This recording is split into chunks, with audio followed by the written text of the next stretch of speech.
Moral group of কোম্পানির সমস্ত মেম্বারদেরকে জানাই শুভ সন্ধ্যার আন্তরিক শুভেচ্ছা এবং অনেক অনেক অভিনন্দন। আশা করি আপনারা সবাই ভালো আছেন এবং সুস্থ আছেন। তার সঙ্গে জানাই আমার যারা খুব ক্লোজ বন্ধু-বান্ধবের মধ্যে আছেন এবং সোশ্যাল মিডিয়ায় খুব ক্লোজ ফ্রেন্ড লিস্টে আছেন, তাদেরকে জানাই আগাম শুভেচ্ছা মোরাল গ্রুপ অফ কোম্পানিতে মেম্বারশিপ নেবার জন্য।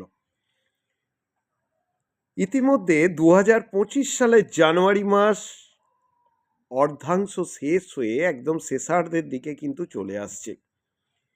জীবনটা কেমন যেমন বয়ে চলেছে আমরা ঠিক বুঝতে পারি না, তার কারণ নিছক আমরা সবসময় কর্মের মধ্যে দিয়ে, ভালোবাসার মধ্যে দিয়ে, নৈতিকতার মধ্যে দিয়ে, মানবিকতার মধ্যে দিয়ে, স্বাচ্ছন্দ্যের মধ্যে দিয়ে, দৃঢ়তার মধ্যে দিয়ে, দৃষ্টান্তের মধ্যে দিয়ে আমরা পথ চলছি। সেই জন্য আমরা ঠিক বুঝতে পারি না কখন টাইমটা এক প্রান্ত থেকে আরেক প্রান্তে চলে যাচ্ছে।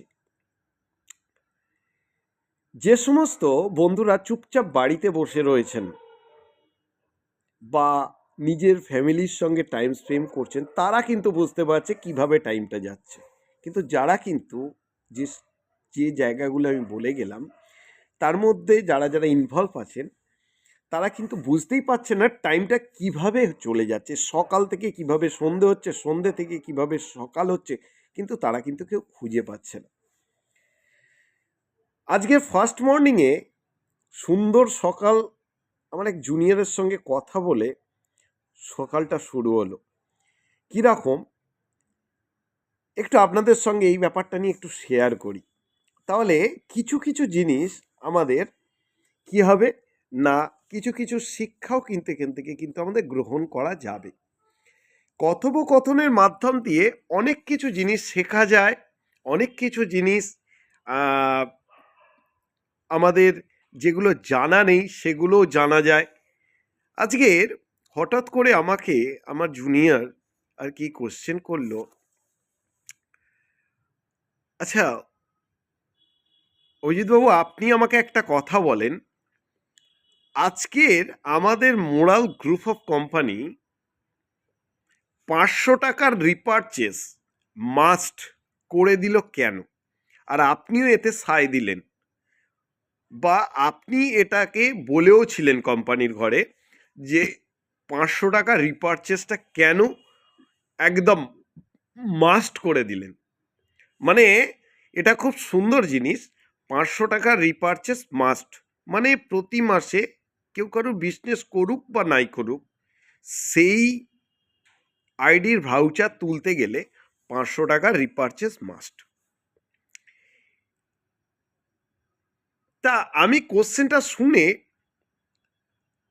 আমি কিছুক্ষণ চুপ করে আমি থাকতে পারলাম না, কিছুক্ষণ যে চুপ করে যে থাকবো সেটা থাকতে পারলাম না। যতই হোক আমার হার্ট লেভেল একটা কোশ্চেন করেছে, তার সঙ্গে তো এটা নিয়ে আমাকে আলোচনা করতেই হবে, কারণ সেও কিন্তু এই 500 টাকা রিপারচেস কিন্তু করতে হবেই তাকেও, নাহলে সে কিন্তু ভাউচার পাবে না। তাহলে সেই ক্ষেত্রে আমার ওই জুনিয়রটা যদি ভাউচার যদি তার বন্ধ হয়ে যায়, তাহলে সেই ক্ষেত্রে সে কর্মক্ষেত্রে যতটা পরিমাণে অগ্রগতি হতো ততটা পরিমাণে অগ্রগতি আর হবে না। তাহলে তাকে সঠিক তাকে অ্যান্সারটা তাকে দিতে হবে। তাহলে সেই ক্ষেত্রে আমি আমার হার্ট লেভেলের সঙ্গে কিছুক্ষণ কথোপকথন করে আমি বললাম, আচ্ছা আপনি আমাকে নিজেই বলুন, আপনি যে কোম্পানিটায় কাজ করছেন মোরাল গ্রুপ অফ কোম্পানি, কি বললাম না, মোরাল গ্রুপ অফ কোম্পানি, এবং যে প্ল্যানটায় আপনি কাজ করছেন সেই প্ল্যানটার নাম কি বলুন তো? জয় অবশ্যম্ভাবী, উইনার প্ল্যান। কি বললাম না, যে কোম্পানিটায় কাজ করছেন সেই কোম্পানিটার নাম হচ্ছে মোরাল গ্রুপ অফ কোম্পানি, এবং মোরাল গ্রুপ অফ কোম্পানির কোন প্ল্যানে কাজ করছেন না, উইনার প্ল্যানে, জয় অবশ্যম্ভাবী। তাহলে একদিক থেকে আমি নৈতিকতার শিকার তো আমি হয়েই গেছি কোম্পানিতে আমি কাজ করতে এসে, আর এক দিক থেকে আমাকে কর্মক্ষেত্রে অগ্রগতি হওয়ার জন্য যেটা আমাকে আমার কর্তব্য আমাকে করতে হবে, এটা আমাকে করতে হবে, তার মধ্যেও কিন্তু আমি অবতীর্ণ হয়ে গেছি। প্রথমেই আমি বলে রাখি, তাকেই আমি বলেছিলাম, ঠিক এই ভাষায় বলেছিলাম, মোরাল গ্রুপ অফ কোম্পানির বেস কি, কার উপরে দাঁড়িয়ে আছে? মোরাল গ্রুপ অফ কোম্পানির বেস কি, কার উপরে এই কোম্পানিটা দাঁড়িয়ে আছে, এটা আগে আমাদেরকে জানতে হবে। প্রথম একটা কোম্পানি আমাকে, যেমন একটা টেবিলের যেমন 4টে পায়া হয়, তার মধ্যে একটা পায়া যদি আমি ধরি, মানে একটা লেগ যদি আমি ধরি, তাহলে তার মধ্যে একটা লেগ আসে কোম্পানির বেস, কোম্পানি কার উপরে নির্ভর করে দাঁড়িয়ে আছে, তার বেসটা কি আছে। তখন আমাকে বললো, স্যার আপনি বলুন। আমি বললাম ঠিক আছে, চলুন, কোনো অসুবিধে নেই। কোম্পানির বেস কি না, কোম্পানির বেস হচ্ছে প্রোডাক্ট, তাই না? তা কোম্পানির বেস হচ্ছে প্রোডাক্ট। আর আমরা যে কাজগুলো করছি, আমরা যে মার্কেটিংয়ে কাজ করছি, আমরা 18টা ডিভিশনের উপর কাজ করছি। মোরাল গ্রুপ অফ কোম্পানিতে 48খানা ডিভিশন। এই 48খানা ডিভিশনের মধ্যে 18খানা ডিভিশন নেটওয়ার্ক মার্কেটিংয়ের সঙ্গে যুক্ত। তার মধ্যে একটি আছে আমাদের মোরাল ক্রেডিট কোঅপারেটিভ, যেটা সেন্ট্রালের রেজিস্টার প্রাপ্ত। তা এই যে আমরা যে সেন্ট্রালের রেজিস্টার প্রাপ্ত, আমি বললাম সেন্ট্রাল গভর্নমেন্টের রেজিস্টার প্রাপ্ত যে কোঅপারেটিভের টাকা আমরা মার্কেট থেকে তুলছি, আমরা তুলছি, সে এফডি হোক, আরডি হোক, এমআইএস হোক, যাই হোক না কেন, ইয়ারলি পলিসি হোক, আমরা কোথায় খাটাবো? সেটা কোথায় খাটাবো? সেটা আমাকে, আমার কোম্পানির বেস কি প্রোডাক্ট, আমাকে প্রোডাক্টের উপর খাটাবো। এখানে আমাদের এখানে রিয়েল এস্টেটের যে ডিভিশনটা, সেটাও কিন্তু আমাদের কাছে অ্যাজ এ প্রোডাক্ট। কি বললাম বুঝতে পেরেছেন? আমাদের কাছে যাই কিছু হোক, সবই কিন্তু আমাদের কাছে প্রোডাক্ট। তাহলে সেই ক্ষেত্রে আমাকে যে কোনো কিছু, কোম্পানির বেসকে আমার যদি ধরে রাখতে হয়, কোম্পানিটাকে যদি আমাকে টিকিয়ে যদি রাখতে হয়, কোম্পানির যদি ফিউচারকে মজবুত করতে হয়, তাহলে কোম্পানির বেসটাকে আমাকে বাঁচিয়ে রাখতে হবে। এবার কোম্পানির বেস এদিকে আমাকে বাঁচাতে হবে, এবং আমরা যে প্ল্যানে যে কাজ করছি, সেই প্ল্যানকেও কিন্তু আমাদের কিন্তু বাঁচাতে হবে, সেটাও কিন্তু আমাদের দ্বারা। কীরকম না, জয় অবশ্যম্ভাবী। তাহলে জয়টাও আমাকে কিন্তু করতে হবে।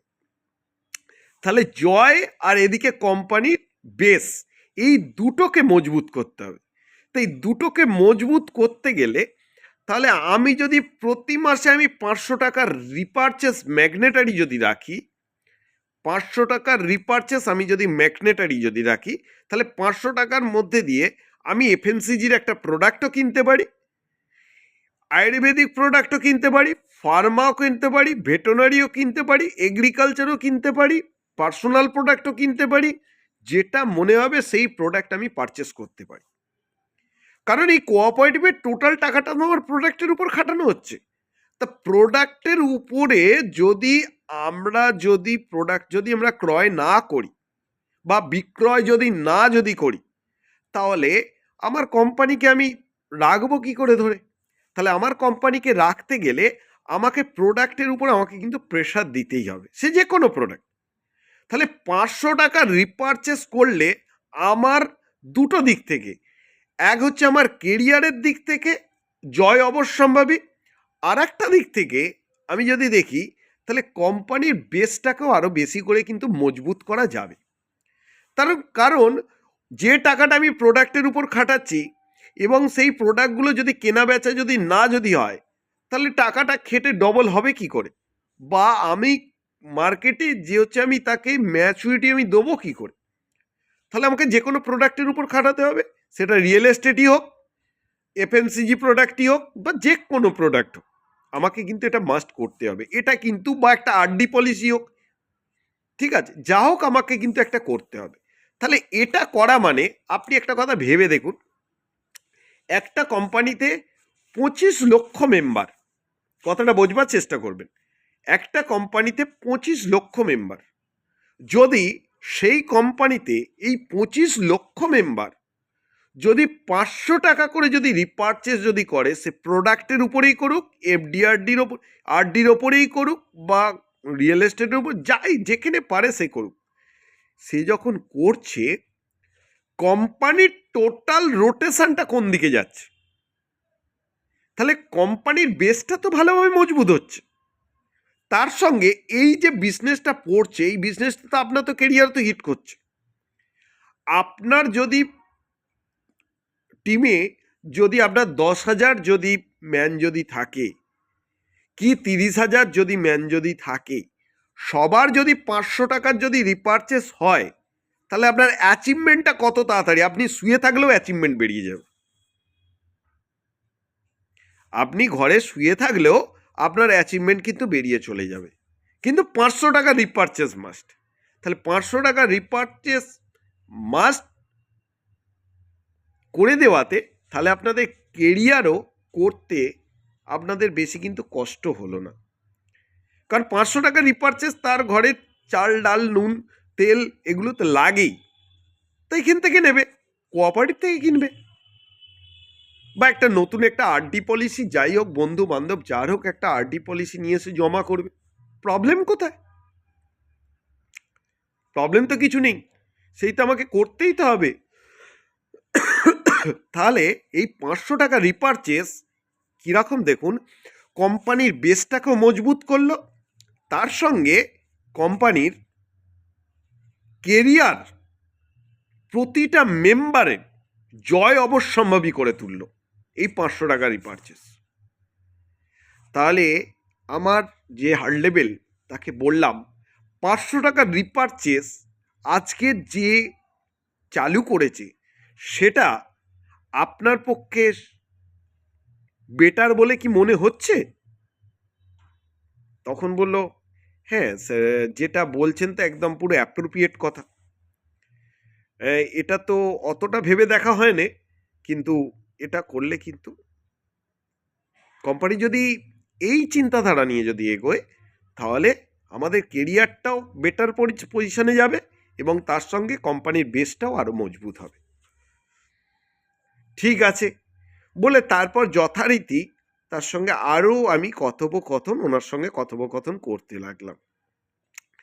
তা বলতে বলতে আরেকটি কথা উঠে গেল, না কিছু কিছু জায়গাতে দেখা যাচ্ছে আইডিতে শুধু রিপারচেস হচ্ছে, বা কোনো ক্ষেত্রে রিপারচেস হচ্ছে না, সেই আইডিগুলো ফেক আইডি, তাহলে সেই আইডিগুলো কোম্পানি জেনুইন কিনা জানতে পারবে এই 500 টাকা রিপারচেস। তাহলে একটা মানুষের যদি 2-3টে যদি ফেক যদি আইডি যদি থাকে, কোনো লিডারেরও যদি ফেক আইডি যদি থাকে, তাহলে কোম্পানি কিন্তু বুঝতে পেরে যাবে যে এটা ফেক আইডি। কারণ রিপারচেস মাস্ট বলেছে, রিপারচেস না করলে ওর ভাউচার আসবে না। তাহলে সেই ক্ষেত্রে কি হবে না, যেসব আইডিগুলো ফেক আইডিগুলো রিপারচেস হচ্ছে না, সেই আইডিগুলো ক্লিন আপ হয়ে যাবে। কি বললাম? ক্লিন আপ হয়ে যাবে। কারণ ক্লিন আপ হলে তাহলে কোম্পানির লংজিভিটি আরও বেশি বেড়ে যাবে। কারণ কিসের জন্যে না, ওই যে ফেক আইডিগুলো অ্যাচিভমেন্ট, প্রতি মাসের যে গ্যাপ ইনকাম, ভাউচার হ্যানা ত্যানা, এই যে জিনিসগুলো কি আর কোম্পানিকে আর বেয়ার করতে আর হবে না, সেইটা অন্য খাতে বেয়ার করা হবে মেম্বারদের প্রতি। তাহলে আপনি একটা কথা ভেবে দেখুন, এর জন্য কোম্পানির লাইবিলিটিও কত কমে গেল। আজকে দেখা গেল 50,000 আইডি ক্লিন আপ করে দিয়েছে। এই 50,000 আইডিকেই একটা টাইম দিয়ে 40 কোটি টাকার রিওয়ার্ড তো তাকে দিতে হতো। 50,000 ইন্টু 40,000 যদি হয়, তাহলে ভেবে দেখুন কত টাকা কোম্পানি লাইবিলিটি থেকে বেঁচে গেল। এটা কাদের সুবিধা? এটা আমাদেরই সুবিধা। তার কারণ যে কোম্পানি একদম যুবক হয়ে গেল, 18 বছরের যুবক, মানে আগাছাকে পুরো একদম হাঁটিয়ে দিল। যেগুলো যেগুলো আগাছা আছে সেগুলোকে একদম পুরো হাঁটিয়ে দিল, যা একদম হাঁটিয়ে দিল, যে এগুলো এগুলো আগাছা ঢুকে বসেছিল। তাই এইগুলোকে হাঁটিয়ে দিয়ে কোম্পানির লংজিভিটির সঙ্গে সঙ্গে আপনার কর্মের কেরিয়ারও অগ্রগতি হলো আরো ভালোভাবে। তাহলে আপনি একটা কথা ভেবে দেখুন, তাহলে 500 টাকার রিপারচেস চিনিয়ে দিল কোনটা ফেক আইডি, কোনটা অরিজিনাল আইডি। আবার 500 টাকার রিপারচেস কোম্পানির বেশ কিন্তু মজবুত করে দিল। এই 500 টাকার রিপারচেস আপনার কেরিয়ারটাকেও মজবুত করে দিল। তাহলে আপনি ভেবে দেখুন এই 500 টাকার রিপারচেস একটা কোম্পানির জন্য কতটা সুখকর হতে পারে। যাই হোক, এই বিষয়টা নিয়ে অনেকটাই আলোচনা করে ফেললাম। যাই হোক, এই বিষয়টা নিয়ে আরো বেশি আলোচনা করতে গেলে অনেকটা টাইম, আরো অনেক রকম কথা হয়েছিল। তা আমি সেই জন্যই বলতে চাইছি যে কোম্পানি যদি কোনো ডিসিশন নেয়, অনেক কিছু ভেবে চিনতে কিন্তু ডিসিশন নেবে, অনেক কিন্তু ভেবে চিনতে কিন্তু ডিসিশনটা নেবে। আর কোম্পানি নিজে কিন্তু ডিসিশন নিতে পারে না। তার কারণ কেন না, এটা মেম্বার চালিত। কি বললাম, এটা মেম্বার চালিত। কোঅপারেটিভ সবসময় গ্রাহকের দ্বারা নয়, কোঅপারেটিভ মেম্বারের দ্বারা। সব মেম্বার মিলে যে ডিসিশন নেবে সেই ডিসিশনেই কিন্তু কোম্পানিকে চলতে হবে। কিন্তু কোনো ভুলভাল ডিসিশন হলে কোম্পানি তখন কিন্তু মাথা নোয়াবে না। কোনো লিডারের কথা কিন্তু মোরাল গ্রুপে কিন্তু চলে না, এটা আমি পরিষ্কার জানিয়ে দিলাম। কোনো লিডার ভাবছে যে হচ্ছে আমার কথা মতন কোম্পানি অ্যাক্টিভিটি নেবে বা এগিয়ে যাবে, এটা কিন্তু ভুল। এটা কিন্তু এই মন্তব্যটাই ভুল যে আমি এটা বললে এটা কার্যকর হবে না। কোম্পানি তার নিজের আইনেতেই চলবে। আপনি মেম্বার, অ্যাজ এ মেম্বার আপনি একটা কথা বলতে পারেন, স্যার এইটা করলে বা এটা দেখলে, এবার সেটা যদি ম্যানেজমেন্ট বডি থেকে যদি সেটাকে যদি ঠিক যদি বলে যদি ঘোষণা করা হয়, তবেই কিন্তু ওর কিন্তু প্রায়োরিটি থাকবে, নচেত কিন্তু নয়। আর গ্রাহকদের ক্ষেত্রে তো একদমই নয়। তার কারণ হচ্ছে যারা যারা গ্রাহক হয়, গ্রাহক চালিত যদি হতো তাহলে যেটা কোম্পানি উপরতলা ডিসিশন নেবে সেটাই হতো, মানে হবে। ঠিক আছে, সেই ক্ষেত্রে একটু ভয়ের থাকে, কিন্তু মেম্বার চালিত যেহেতু এখানে কোনো ভয়ভীতি বলে কিছু নেই। কারণ ডিসিশন একটা মাথা থেকে বেরোয় না, ডিসিশন বেরোয় 500টা মাথা থেকে, ডিসিশন বেরোয় 500টা মাথা থেকে। তাই যাই হোক না কেন, মোরাল গ্রুপ অফ কোম্পানিতে যারা যারা এখনো পর্যন্ত জয়েনিং হতে পারেননি, লাইনে আছেন অনেকেই দেখতে পাচ্ছি, কিন্তু মেন ব্যাপার তাদেরকে আমি বারবার ধরে রিকোয়েস্ট করব যতটা তাড়াতাড়ি পারবেন মোরাল গ্রুপ অফ কোম্পানিতে জয়েনিং হয়ে যান। কারণ মেডিকেলের যে 50% ছাড় কতদিন পর্যন্ত মেম্বার আইডি হলে দেবে আমি ঠিক বলতে পারছি না।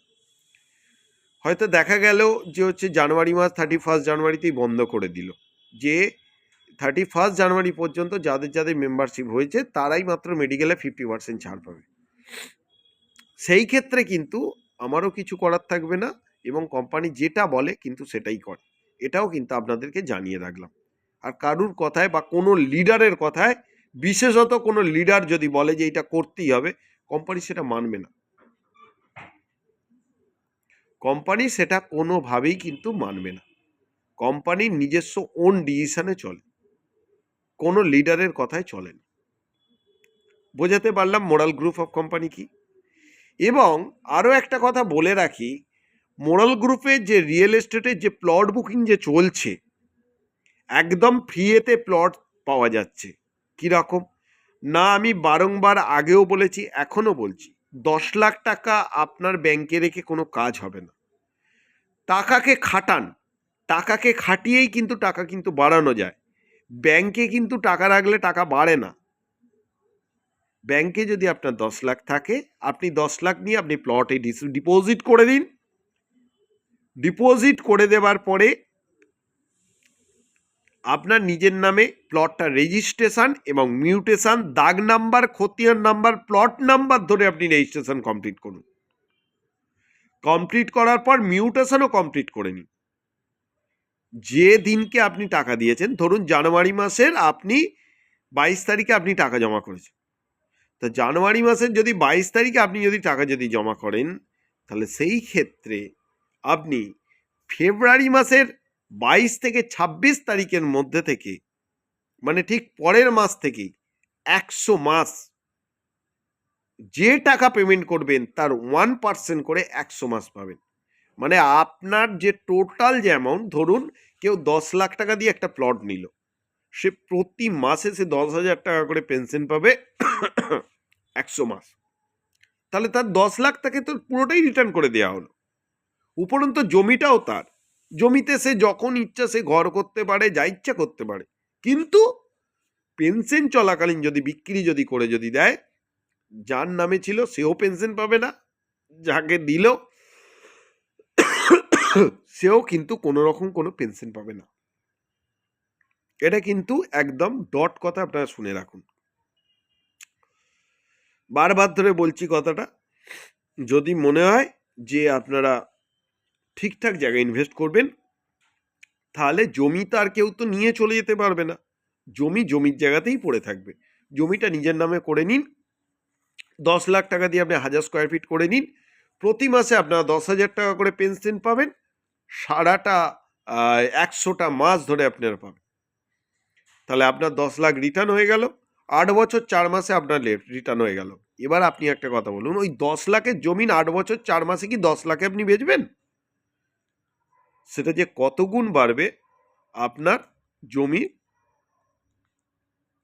বর্গফুটের উপর নির্ভর করে। এটা একটা ব্যাপার গেল। আর সব থেকে বড় ব্যাপার হচ্ছে, জমিটা হ্যান্ড ওভার করতে 2025-26-এর মধ্যে আপনার হ্যান্ড ওভার হয়ে যাবে। আর কারণ জমিটায় ফিলিং থেকে শুরু করে ডেভেলপিংয়ের কাজ অলরেডি চলছে। তা ডেভেলপিং করতে তো সময় দিতেই হবে, কারণ প্লটের মিডিল দিয়ে 60 ফুট রাস্তা, ব্লকে ঢুকছে 30 ফুট রাস্তা, ই ব্লকে ঢুকছে 25 ফুট চওড়া রাস্তা। তো এই টোটাল রাস্তা বানাতে এবং ফিলিং করতে এবং আপনার জায়গাতে পোস্ট পুঁততে বা হচ্ছে আপনার জায়গাতে নাম্বারিং পোস্ট পুঁততে, মানে এইগুলো করতে তো টাইম লাগবে, সেই টাইমটা দিতে হবে। এবং আপনারা যদি মনে করেন যে আপনারা বেঙ্গলের বাইরেও নেবেন, মুম্বাইয়ে নেবেন, দিল্লিতে নেবেন, যেখানে আপনাদের মনে হয়, আপনারা কিন্তু নয়দাতে নেবেন, ঠিক আছে, যে আমাদের 36টা টাউনশিপ হোল ইন্ডিয়াতে চলছে, তার মধ্যে আপনি যে কোনো স্থানে আপনি নিতে পারেন। তাহলে সেই ক্ষেত্রে আপনি যদি ব্যাংকে যদি 10 লাখ রাখেন, আপনাকে হয়তো EMI-এ 5-6 হাজার করে হয়তো দিয়ে যাবে। সেই 5 বছরই হোক, 10 বছরই হোক, যে যাতেই হোক না কেন, আপনার 10 লাখ টাকাই রিটার্ন হবে। তা এই 10 লাখ টাকা আপনি যদি জমিনে যদি ফেলে রাখেন, সেই জমিনটা 8 বছর 4 মাস পরে 4 গুণেরও বেশি দাম দিয়ে বেরিয়ে যাবে। তাহলে এবার আপনারা কি করবেন একটু চিন্তা ভাবনা করুন। যদি মনে হয় যে আপনারা প্লট বুকিং করতে চাইছেন বা প্লট নিতে চাইছেন, ডেসক্রিপশন বক্সে আমার দেওয়া ফোন নাম্বারে আপনারা কল করতে পারেন, বা যদি মনে হয় যে না আমি গিয়ে প্লটটা দেখে আসবো, আপনারা দেখতেও যেতে পারেন, কোনো অসুবিধে নেই, নো প্রবলেম। দরকার হলে আমি নিজেই ভিজিট আপনাদের করিয়ে দিতে পারি। তবে একটা কথা, প্লট আপনারা ফ্রিয়ে পাচ্ছেন, এর থেকে 2025-এর সুখবর আর কি হতে পারে আপনার জীবনে? আজকের দিনে আসতে চলেছে আপনার জীবনে এক সুমধুর দিন। এই সুমধুর দিনটাকে উপভোগ করার চেষ্টা করুন, নিজের জীবনটাকে উৎফুল্ল আকারে ধরে নেবার চেষ্টা করুন। টাকা ব্যাংকে রেখে বা পোস্ট অফিসে রেখে কোনো লাভ নেই, কোনো লাভ নেই। টাকাকে খাটান, নয় ব্যবসাতে কোনো ইনভেস্ট করেন বা কোনো জায়গার উপর ইনভেস্ট করেন। আর যদি মনে হয় যে আপনি মোরাল গ্রুপের ল্যান্ডের উপরে করবেন, আপনারা সেখানেই ইনভেস্ট করেন, যেখানে মনে হয় সেখানে ইনভেস্ট করেন, কিন্তু ইনভেস্ট করেন। টাকা ব্যাংকে রাখলে কোনো লাভ নেই, কারণ ব্যাংকে রাখা মানে আপনার কিছুদিন পরে দেখতে পাবেন ব্যাংকে আপনি টাকা রেখেছেন, তার জন্য আপনাকে দিতে হচ্ছে, ট্যাক্স দিতে হচ্ছে। কিছুদিন পরে এটাও শুরু হয়ে যাবে, চিন্তা করার সেই সময় আর বেশি দেরি নেই সামনে। তাই টাকা কোনোদিন ব্যাংকে রাখবেন না, টাকাটাকে ইউটিলাইজ করবার চেষ্টা করুন। আর আমি যেটা বলেছি এটা এটা একদম প্রপারলি সিকিওর জায়গা। টাকা দিয়ে আপনি জায়গাও কিনে নিলেন, প্রতি মাসে পেনশনও পেয়ে গেলেন, যে টাকা দিয়ে জায়গা কিনেছেন সেই টাকাটাও পেয়ে গেলেন। 8 বছর 4 মাস পরে ওই জায়গাটা বিক্রি করতে গেলে 4 গুণ দাম হিসাবে বিক্রি হবে। তাহলে আপনার পোস্ট অফিসে বা ব্যাংকে রাখলে এই টাকাটা আপনি পেতেন। আর নালে কোনো আনরেগুলেটেড স্কিমে গিয়ে খাটাবেন। আমি মেনশনই করছি, মেদিনীপুর ডিস্ট্রিক্টের অধিকাংশ লোক এই রিস্কগুলো নেয়। আমি ওনাদেরকে আমি একটাই কথা বলি যে পূর্ব মেদিনীপুর হোক, পশ্চিম মেদিনীপুর হোক, ঝাড়গ্রাম হোক, হাওড়া হোক, বর্ধমান হোক, প্রতিটা মানুষদেরকে বলছি আনরেগুলেটেড স্কিমেতে টাকা খাটাবেন না। কারণ ওখানে টাকা রোলিংয়ের মাধ্যমে আপনাদের পেমেন্ট দেওয়া হয়। তা টাকার রোলিং একসময় বন্ধ হয়ে গেলে পেমেন্টও বন্ধ হয়ে যাবে, কেউ কার টাকাও পাবে না। নেটওয়ার্ক মার্কেট গিয়ে ফেস লস মানে সব লস। তাই ফেসটাকে যদি ঠিক করে রাখতে পারেন তাহলে আপনার কেরিয়ার সারাটা জীবনের জন্য খুব সুন্দরভাবে থাকবে। অনেকটা বড় ভিডিও হয়ে গেছে, 26 মিনিটের ভিডিও, হয়তো অনেকে দেখতে হয়তো অসন্তুষ্ট হবেন, কিন্তু মেন ব্যাপার কিছু কিছু জিনিস আলোচনা করতে গেলে থেমে থাকা যায় না, তাই বেরিয়ে চলে আসে। শুধু আমি একটাই কথা বলবো, ভালো থাকবেন, সুস্থ থাকবেন। শুভরাত্রে আন্তরিক শুভেচ্ছা এবং অনেক অনেক অভিনন্দন রইল। এবং সবাইকে আমি আগাম বার্তা দিচ্ছি, মোরাল গ্রুপ অফ কোম্পানির যতটা তাড়াতাড়ি সম্ভব মেম্বারশিপ কমপ্লিট করুন। বারবার আমি একটা কথা বলছি, ইগোটাকে ধরে রাখবেন না। যদি মনে হয় অমুক লোক কাজ করছে আমি ওখানে কাজ করব না, কোম্পানি তো কারোর সম্পত্তি নয়, কোনো লিডারের তো সম্পত্তি নয়, তাহলে কেন কাজ করবেন না? আপনি আপনার মতন করে কাজ করবেন, উনি ওনার মতন করে কাজ করবেন। তবে লিডার বাছাই করে কাজ করাটা আমার মনে হয় ভালো। যে লিডারের তলায় জয়নিং হোক না কেন, লিডারের সঙ্গে আগে কথোপকথন ভাবে আপনারা ভালোভাবে করুন, তারপরে আপনারা কাজ শুরু করুন।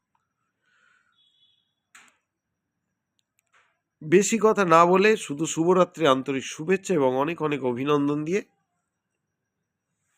ধন্যবাদ।